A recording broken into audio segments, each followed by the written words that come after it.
Second cast with the chatterbait. Look at this fish. Just absolutely smoked it. That fat one. That's definitely a pre-spawner. It's a beautiful fish. No bloody tail. Big old bucket mouth. Good fish. Yes, sir. What do you think, Augie? Augie, this is as big as you. Come here. Augie. Oh, my puppy don't want him. It's a good fish. That's why you fish a chatterbait in the wind right there, everybody. Wish I could have got that strike on camera because it literally just came up and smoked it. I thought it was like a 4, but that's an easy 3 all day. We'll put her back. It's gonna be a chatterbait kind of day. All right, gorgeous. Thanks for playing. Oh, my bad. There you go. All right, you are good, mama. Go make some babies.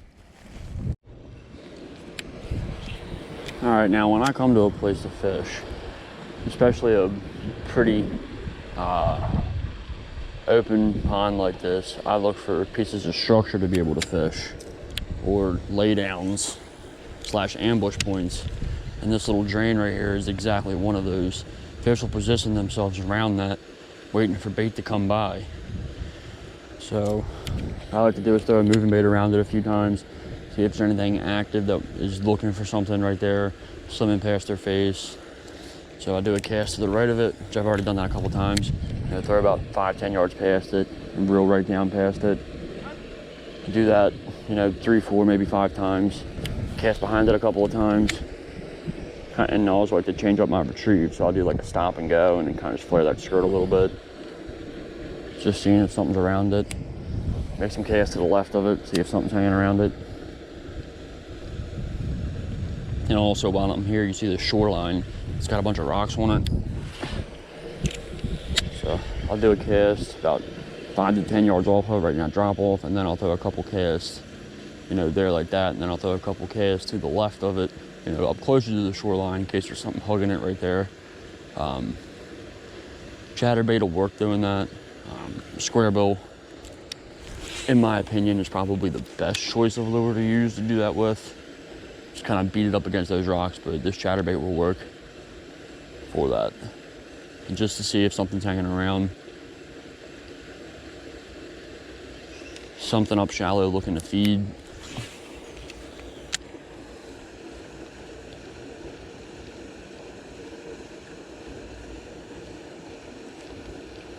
And then if I don't get bit when I'm moving bait, I'll switch up to something like a little flip bait or a Texas rig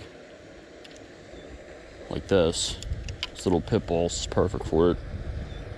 And do the same thing with that pit boss. Do a couple casts around the piece of structure or lay down.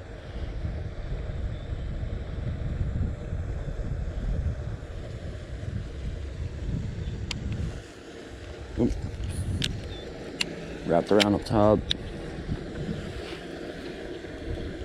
Just let it sit right there. Give it a couple little hops. Sometimes they want something faster and sometimes they want something slower on the bottom.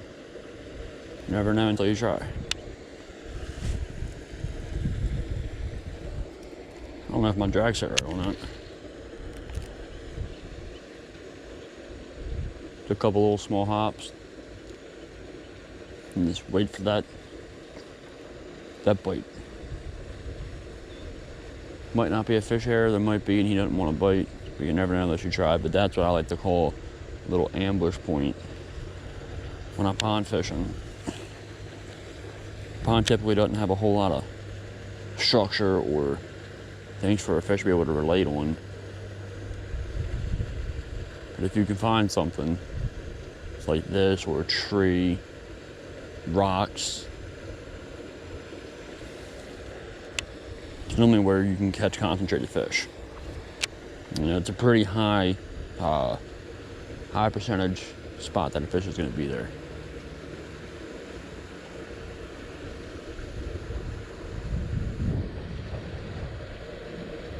All right, nothing there. Cast along that shoreline, right along that drop off.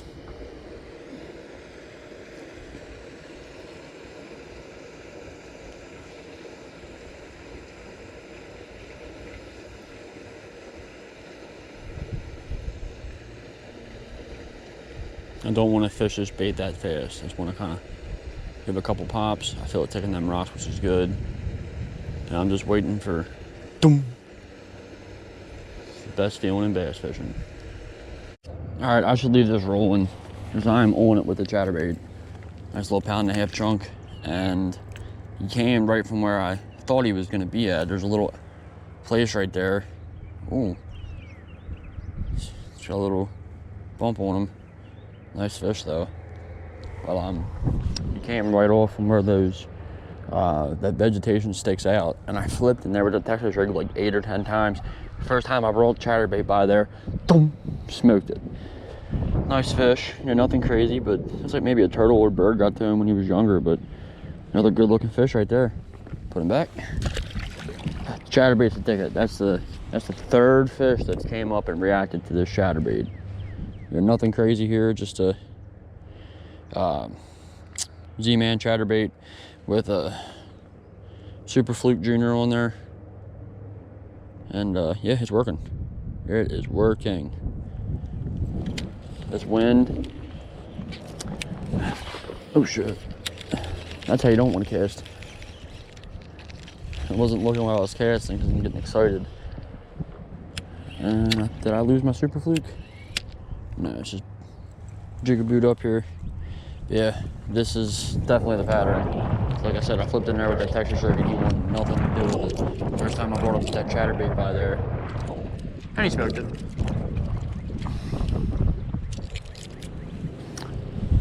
And this is one of the things I hate about braid. I am so sorry about this wind noise. It's a little blowy out here today. It's gusting, probably 20, 25. About a constant wind of 10 to 15. I'm working my way back here to this little shallow cove. I always seem to see fish at.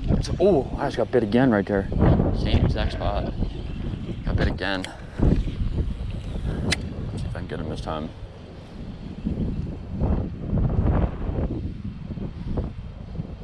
No seconds. No seconds. Casting in the wind isn't always the easiest thing to do. At least not for me. Then again, I ain't no professional here. I'm just an amateur. Because you get one swift breeze in the middle of your cast. Doesn't matter whether you're throwing a 1/2 ounce lure or a 9-weighted lure. It's gonna alter it. But the chatterbait seems to be the trick. I gotta leave this thing on, trying to conserve battery, but I just had a fish on. I don't think it was that big, but I had slack in my line when I got him back. Oh my God.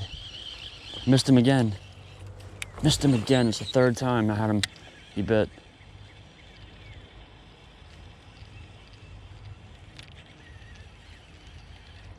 First time it was completely my fault because I had him hooked and reeled him in for about a good 5 seconds, and I tried turning the GoPro back on.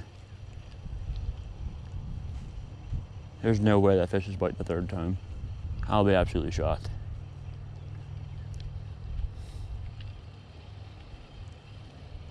Yeah, I had him hooked once.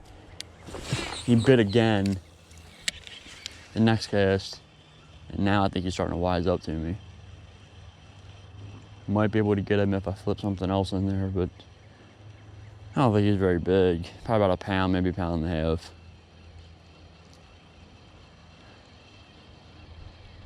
All right, do one more cast with this. Maybe I'll get lucky and he'll bite again. But try flipping the Texas rig in there and see if I get him to bite that. He's hungry though, because he came back after he was hooked good. He said I just lost him because I went to go turn on the GoPro. The difficulties of YouTube fishing, trying to conserve battery. Now I'm off the spot. Well, if he's over there, he should come to it. If he's hungry, or if he wants it. Pop it off a rock.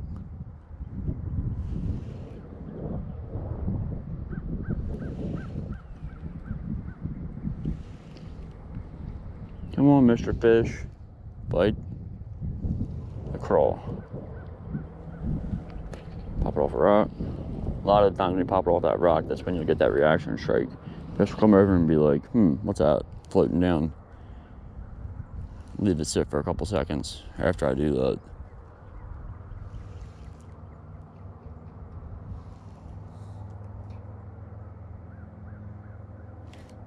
He's on it. Oh my, pulled right out of his mouth. Switch up and throw the T-rig in there. See if I can't get that fish to bite. Bite a second time. There was a couple geese over here that were right in front of me, and I was getting a little nervous because me and geese don't get along. I've had more than one. Ooh. Nope, rock. Thought that might have been a fish the way it bumped. But I've had more than one goose chase after me while fishing.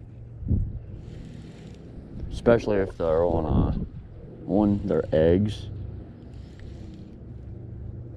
If you watched my last video when I was in my kayak doing some snakehead fishing, I had a goose just made my way back into a creek, and I had a goose fly out in front of me. Came off the shore, flew out in front of me, and stayed about 20 to 25 yards ahead of me at all times for 3/4 of the way back that creek. And that creek runs back about 3/4 of a mile.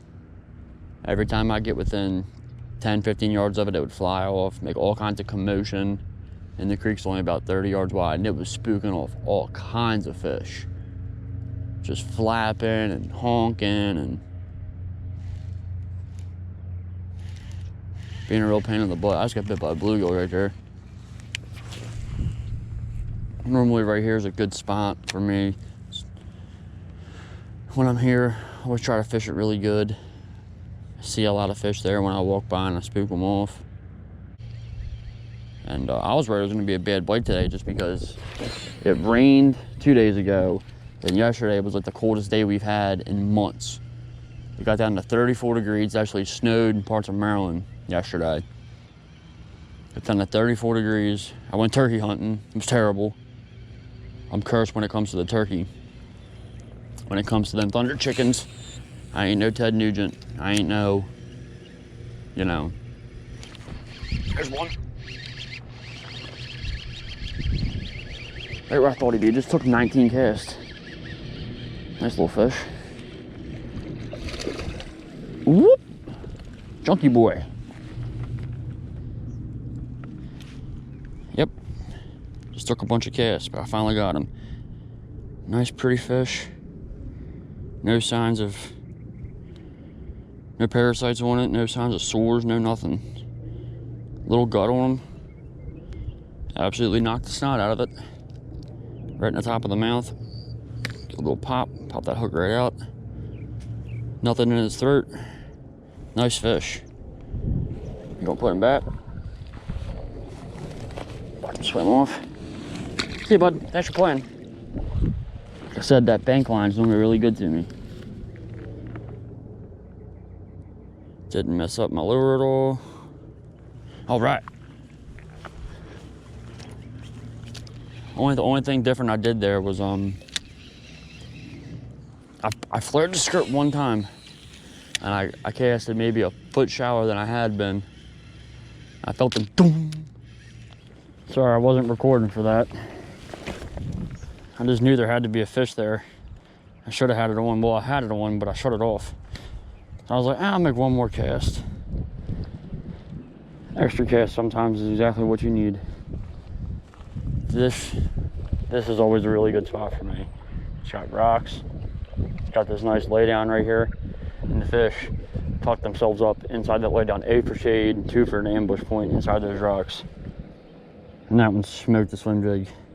I made about 15 casts there. And then